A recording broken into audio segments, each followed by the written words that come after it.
नमस्कार, मैं हूं आपके साथ पूर्णिमा मिश्रा। हमारे खास प्रोग्राम क्या कहते हैं नरेंद्र मोदी में आज आपको सुनवाएंगे पीएम मोदी का वो ऐतिहासिक भाषण जो उन्होंने 6 फरवरी 2011 को गुजरात के मेहसाणा में दिया। अपने भाषण में मोदी ने कहा कि इस देश का प्रत्येक नागरिक सामर्थ्यवान है, शक्तिवान है और वो शिकायत नहीं करता। बस हमें उसकी शक्तियों पर भरोसा करना चाहिए क्योंकि समाज जीवन के अंदर शक्ति भरी पड़ी है। बस हमें उसे थोड़ा सा जोड़ने की आवश्यकता होती है। जूनियर अफसरों ने अपने अपने डिस्ट्रिक्ट में जो इनिशिएटिव लिए हैं उसका प्रेजेंटेशन किया और मैं विशेष रूप से इस बात का आनंद व्यक्त करता हूं कि ज्यादातर आईटी ड्रिवन इनिशिएटिव थे। मैं उसको एक अच्छी निशानी मानता हूं। टेक्नोलॉजी को गवर्नेंस में कैसे लाना, टेक्नोलॉजी का उपयोग करते हुए सामान्य व्यक्ति की सुख सुविधा की ओर सरल रास्ते कैसे बनाना, बहुत से अधिक मात्रा में अपने जूनियर अधिकारियों ने ये शक्ति का दर्शन किया है। मैं समझता हूं एक अच्छा इनिशिएटिव है ये, एक अच्छी आने वाले दिनों में राज्य के लिए एक अच्छी शुरुआत है, ऐसा मुझे नजर आ रहा है। और ये देख करके मेरे मन में विचार आया, हो सकता है वो ज्यादा उपकारक भी हो। प्रति मास 4th गुरुवार को स्वागत कार्यक्रम होता है। क्या हम इस स्वागत कार्यक्रम को 1 घंटे के लिए एक्सटेंड कर सकते हैं? क्योंकि आप जब स्वागत कार्यक्रम करते हैं तो वीडियो पर करीब करीब 3000 से अधिक तालुका, जिला और राज्य के अधिकारी मौजूद होते हैं।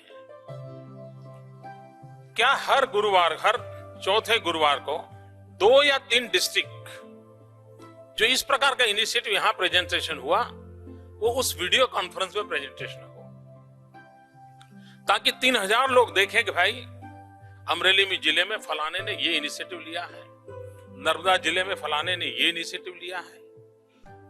और हो सकता है कि उसमें से और एक वेबसाइट भी बना करके दें, हर एक को उस पर कम्युनिकेशन करने के लिए सुविधा मिले कि आपने विचार किया, कैसा किया, क्या कठिनाई है, रिसोर्सेज कहां से लाए। ये हम 12 महीने में अगर 2 या 3 जिले करें तो एक सर्कल पूरा हम कर सकते हैं। हो सकता है कि इसके कारण कई जूनियर तहसील के अधिकारियों को भी उस वीडियो कॉन्फ्रेंस, जो कि एक प्रकार से ग्रीवेंस रिड्यूसल सिस्टम का एक हिस्सा बनाया है, इसको इनोवेटिव इनिशिएटिव के लिए भी इसका पार्ट बनाया जा सकता है क्या। और इसलिए आने वाले दिनों में हम जब स्वागत कार्यक्रम करें तब सब ऑफर करें कि मेरे पास एक नई स्कीम है और वीडियो कॉन्फ्रेंस पर अच्छा प्रेजेंटेशन हो, उस प्रकार टेक्निकली साउंड प्रेजेंटेशन तैयार करें, काफी प्रेरक और प्रभावी हो सकता है, ऐसा मुझे लगता है। तो एक कार्यक्रम चलाएं। और दूसरा, जब भी हम चिंतन शिविर करें तब एक डिजिटल मैगजीन प्रकट करें, सीडी प्रकट करें, जिसमें इन डिस्ट्रिक्ट लेवल में या विभाग के स्तर पर कोई नया इनिशिएटिव लिया हो तो 7 या 10 मिनट का एक प्रेजेंटेशन टेक्नोलॉजी के द्वारा तैयार किया हुआ, आईटी के माध्यम से तैयार किया हुआ, और ऐसा संकलित एक रूप और उसका एक डिजिटल वॉल्यूम तैयार किया जाए। जो डिजिटल वॉल्यूम यहां आए हुए सबको बाद में दिया जाए और आगे चल करके वो डिजिटल वॉल्यूम राज्य के 3 या 4-5 हजार जो मेन डिसीजन मेकिंग प्रोसेस में लोग हैं, जो सचमुच में फील्ड में चीजों को करते हैं, उनको दिया जाए। और हो सके तो उसमें गुजराती भाषा का प्रयोग हो, ताकि नीचे तक उस बात को परकोलेट करने में हमें सुविधा हो। तो अगली चिंतन शिविर में इस प्रकार का एक डिजिटल मैगजीन साल में एक बार ही क्यों ना हो, लेकिन वो इनोवेशन और इनिशिएटिव के प्रति हो, आइडियाज नहीं, एक्चुअली जो फील्ड पर किया है वो हो, और उसके परिणाम, नतीजों का सर्टिफाइड व्यवस्थाएं होनी चाहिए, उसका पूरा मॉनिटर किया हुआ हो। अगर ये हम कर सकते हैं तो मैं समझता हूं कि काफी मात्रा में हम इसका लाभ ले सकते हैं। पिछले चिंतन शिविर में मैंने तालुका सरकार का एक समापन के समय उल्लेख किया था,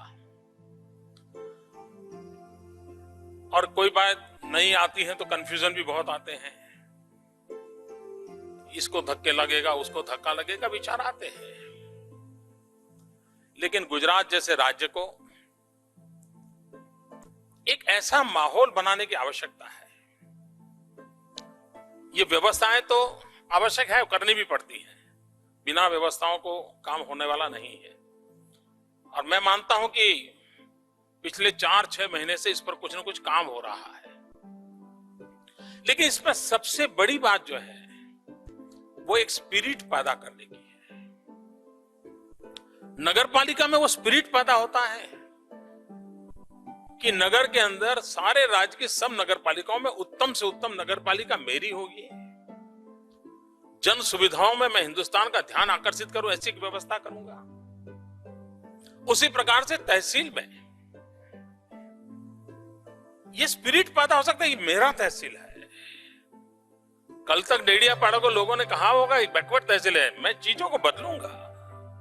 अब डेडियापाड़ा बैकवर्ड तहसील में स्वीकार करने को तैयार नहीं, ये मूड बनाया जा सकता है क्या? और अगर एक बार मुख्य टीम जो है उसका मूड बन गया तो अपने आप जनता जनार्दन के अंदर वो परकोलेट हो सकता है। आखिरकार आज गुजरात की चर्चा हो रही है, हुआ क्या है? कोई आसमान से तारे तो नीचे नहीं लाए हम लोग, लेकिन एक टीम ने मूड बना लिया कि हमारा गुजरात ऐसा नहीं हो सकता है, हमारा गुजरात ऐसा होगा, और उस टीम ने बना दिया। समय समय पर नए विचार आए होंगे, समय समय पर नए कार्यक्रम आए होंगे, समय समय पर नई योजनाएं आई होगी, लेकिन इन सबका परिणाम यह आया कि पूरे गुजरात के अंदर एक मूड बन गया कि अब हम पीछे नहीं रह सकते, हमें आगे ही आगे जाना है। अगर हम तालुका के अंदर ये स्पिरिट पैदा करते हैं तो रिसोर्सेज अपने आप आएंगे। कभी कभी हमको लगता है छोड़ो यार, कहां किसी को परवाह है, ये लोग ही ऐसे हैं, उनको मुफ्त का ही चाहिए, वो तो आदत ही हो गई, शिकायत ही करते हैं। ऐसा नहीं है दोस्तों, ऐसा नहीं। इस देश का प्रत्येक नागरिक सामर्थ्यवान है, शक्तिवान है, वो भीखमंगा नहीं है, वो शिकायतखोर नहीं है। हम उसकी शक्तियों पर भरोसा करें, हम एक विश्वास रखें। और कभी हम सोचा है अगर कोई मुंबई के अंदर डिब्बे वाले जो लोग हैं, टिफिन पहुंचाने वाले लोग, कौन लोग हैं? कोई आईआईएम के ग्रेजुएट है क्या? कोई सीईओ है क्या? सामान्य मजदूर लोग हैं, सामान्य मजदूर लोग, अनपढ़ लोग हैं, पढ़े लिखे लोग नहीं हैं। लेकिन आज से 100 साल पहले 1890 में क्या परफेक्ट टाइम मैनेजमेंट, क्या परफेक्ट कोऑर्डिनेशन। एक टिफिन का डिब्बा एक घर से निकलता है, 10 हाथों में जाते जाते आखिरी जिस व्यक्ति को पहुंचाना है समय पर पहुंचता है। देने वाला भी समय का पाबंद है, ले जाने वाला भी समय पाबंद है। और कितनी चीज, और ये रोज का काम, एक बार भी डिफेक्ट नहीं आती है। इसका मतलब ये हुआ कि समाज जीवन के अंदर शक्ति पड़ी है, थोड़ा सा उसको जोड़ने की आवश्यकता होती है। और अगर इतना हम कर लें तो मैं मानता हूं कि तालुका के इस विकास की स्पर्धा को हम आगे बढ़ा सकते हैं। जैसे एग्जामिनेशन में हम देखते हैं, स्कूलों में एक भाव होता है कंपटीशन का, एक ओनरशिप का भाव होता है। मेरी स्कूल, हमारी स्कूल, हम इस जैसे आपके अंदर होता है, हम 86 बैच के, हम 89 बैच के, एक अपनापन रहता है। उसी प्रकार से स्कूलों में रहता है। हमारी स्कूल 10वीं कक्षा में नंबर ले आई, हमारी स्कूल खेल के अंदर नंबर ले आई। ये जो भाव स्कूल के अंदर होता है वही तो इंस्पिरेशन होता है। क्या ये स्पिरिट तहसील में हम ला सकते हैं? और ये कोई ऐसी चीज नहीं है कि जो बाहर से इंजेक्ट करनी पड़ेगी, इनबिल्ट होती है। उस इनबिल्ट व्यवस्था को उभारने का कोई प्रयास अगर हम करें तो मैं समझता हूं हम परिणाम ला सकते हैं। इस बार जब मैं इनफॉर्मली चाय पान के लिए सबके साथ बैठता था तो एक छोटा विषय बातों बातों में मैं रखता था। मैंने कहा कि हम कृषि महोत्सव ये टेलर मेड सॉल्यूशन टाइप का बना दिया है। अब 5 साल हो गए, उसके लाभ हो रहे हैं, सब कन्विंस हो गए हैं। पूरा देश कृषि महोत्सव का एनालिसिस कर रहा है। लेकिन क्या हम वहीं पर रुके रहेंगे क्या? नहीं रुक सकते। उससे लाभ मिला इससे संतुष्ट होना हमारा मतलब नहीं हो सकता है। क्या हम अब कृषि महोत्सव फार्मर सेंट्रिक बना सकते हैं? क्या अब हम कृषि महोत्सव को तालुका के आधार पर बना सकते हैं? और मैंने सुझाव दिया है कि सभी जिला की मुख्य टीम बैठ करके मार्च महीने तक हर तालुका अपना एक विजन डॉक्यूमेंट तैयार करे कि हमारा इस बार कृषि महोत्सव कैसा होगा।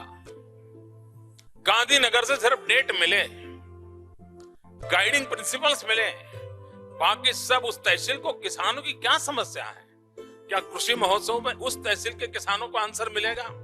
कौन सी संभावना है विकास की उस तहसील में, उसके लिए प्रेरणा मिलेगी? किस प्रकार के नए टेक्निकल नो हाउ यहाँ सुटेबल है वो मिलेगा? उसी तहसील के प्रोग्रेसिव फार्मर की सीडी बना करके उसी तहसील में दिखा सकते हैं। अगर हमें तालुका सरकार बनानी है तो कुछ ऐसे इनिशिएटिव लेकर के हम काम शुरू कर सकते हैं। और इसलिए मैंने सुझाव दिया है कि मार्च अंत तक सभी तहसील अपना 3 कार्यक्रमों का पूरा प्लानिंग करे, टास्क फोर्स बनाया जाए और उन्हें कहा जाए बैठिए, और डिस्ट्रिक्ट का एक सीनियर अफसर कैटलिक एजेंट के रूप में उनको गाइड करता रहे। एक कृषि महोत्सव, दूसरा कन्या केळवणी और तीसरा गरीब कल्याण मेला।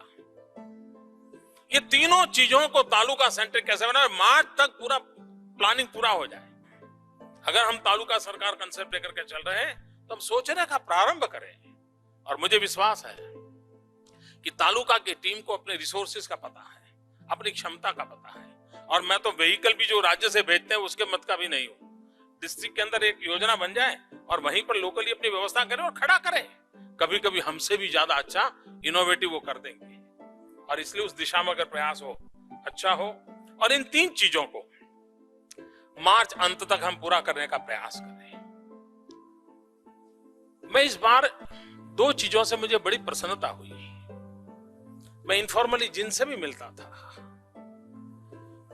जिसको भी मेरे साथ बात करने का मौका मिला, हर किसी ने माल न्यूट्रिशन के संबंध में कुछ करना चाहिए भाव व्यक्त किया है। हर कोई अपनी चिंता जताता था। यानी एक इस टीम के मन मंदिर में गरीब से गरीब पीड़ित व्यक्ति ने जगह पा ली है। मेरे लिए चिंतन शिविर की सबसे बड़ी सफलता, सबसे बड़ी सफलता इस 3 दिन के वायुमंडल में अनुभव करता हूं कि इसी टीम के माध्यम से आने वाले दिनों में ये न्यूट्रिशन समस्या से गुजरात मुक्त हो जाएगा। ये सपना मैं देख पा रहा हूं, क्योंकि हर एक के मन में पीड़ा के रूप में मैंने उसे देखा है। और आखिरकार वेदना ही है जो कभी कभी गति के लिए सहारा बन जाती है।